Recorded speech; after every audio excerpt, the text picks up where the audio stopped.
Alright, so this is going to be an unboxing of the Nexus player and the gamepad. Let's start off with the Nexus player. So this is actually the second Nexus player that I've purchased. The first one I was actually able to root it. I was able to unlock the bootloader as well, which is actually required in order for you to root the device. So this isn't my first one. There you go.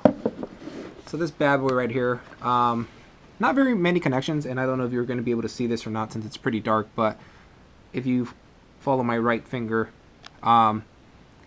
this port right here is the HDMI port. The middle one is the micro USB connection, and the connection all the way at the end would be the one over here. It's going to be for power. There is one more button in the very bottom, and I use that to getting into the bootloader. I don't know if it has another use, but that's the only time I've ever used it. And you can get an OTG cable and achieve a couple of cool things. If you follow me on XDA, you could connect certain little adapters to it. So here's one of the little adapters. This is a Cable Matters adapter from Amazon. It was only $10. It allows you to do USB 2.0 to Ethernet in case you actually want to have an Ethernet connection.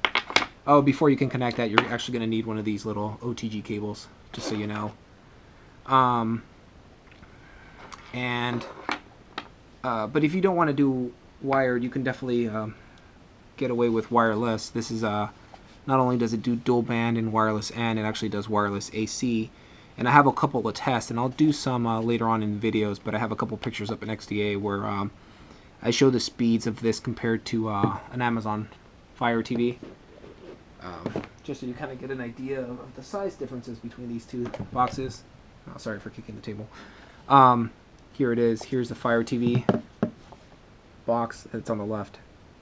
And then the Nexus player is on your right. And I'm pretty sure you are not going to be able to see that well just because of the lighting. Just because of how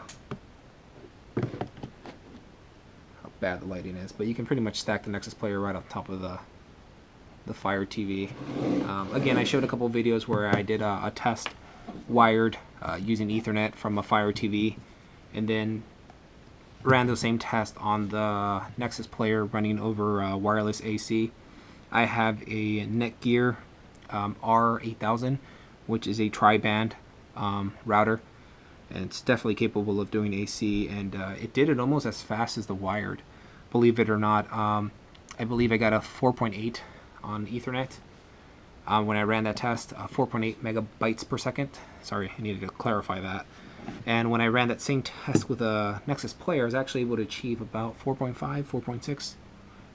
Don't quote me on that. I actually have to take a look at those papers to get you the exact speeds. But it was only like about 0.3 of difference, and that's impressive.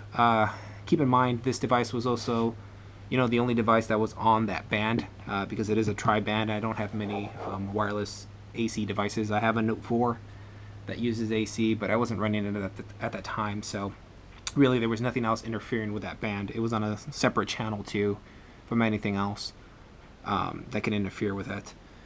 Again, you can buy little devices, you can buy little adapters if you're one of those people that absolutely needed Ethernet.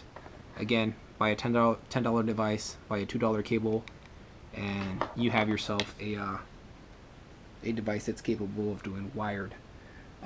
If you're one of those people that needed to have a contextual button or a menu button, or because what happens is the Nexus player comes with this remote right here, and for many people, let's see if I can get you better with a white background. For many people, this remote just didn't really cut it. It was very limited in the buttons. So if you buy, and again, I know there's a lot of extra things that you have to purchase for this device, but it's really only if you need it to. The Fire Stick from Amazon, they sell $15 replacement remotes. It's capable of connecting to the Nexus player. I was able to get it to work. Other things like the Fire TV remote that comes with the Fire TV with a voice button on there, This one's $30, but this does not work. I couldn't get it a pair. I tried 3 different ones, and none of them worked. So I don't know if there's some special software that Fire TV remote with the voice feature requires, but it definitely did not work with a Nexus player that I tried it with. Again, one of the things that you have to keep in mind is with the Fire TV, you actually have a better selection of apps right now. Again, it's been out for a while, but Nexus Player did something different. They introduced an Intel chip on this device, so it's not running ARM, what many of the other devices are running. Another thing that was one of the drawbacks of the Nexus Player that I heard a lot of people complaining about was the RAM. The Fire TV comes with 2 gigabytes of RAM, and the Nexus Player only came out with 1. And you know, if you want to purely base it on specs, that is a drawback.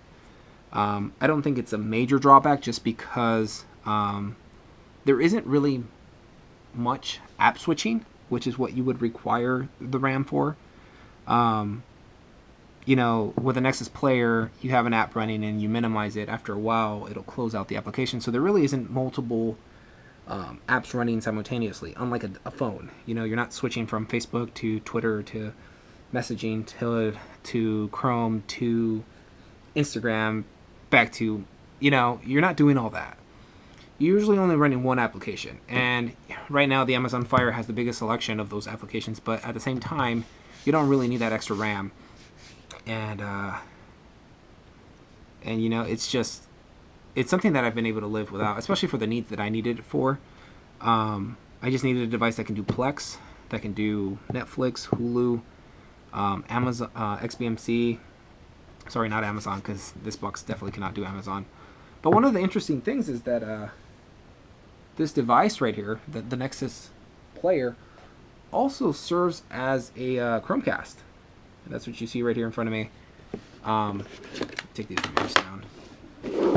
It has a built-in Chromecast. So if you wanted to use, if you wanted to get rid, and that's kind of what I was trying to do. I have a Chromecast for every Fire TV box that I have, and I wanted to find a way to kind of eliminate it and put it all into one. And even though certain applications on the Fire TV can achieve, you know, certain Chromecast-like options, like being able to sling a YouTube, I'm sorry, not sling, to cast a YouTube video onto the Amazon Fire, that definitely works. It also works on the TV that I have. But certain other applications like Pocket Cast, Google Music, just to name a couple, they actually require a Chromecast.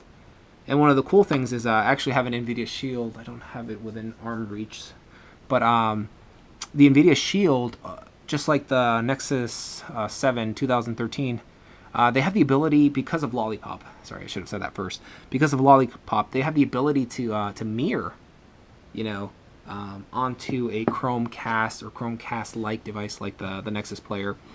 And you know, really the major reason that I bought this Nexus Player, to be completely honest with you, it was the first device that can do the Chromecast features, but with wireless AC, and that was the major thing that I wanted it for.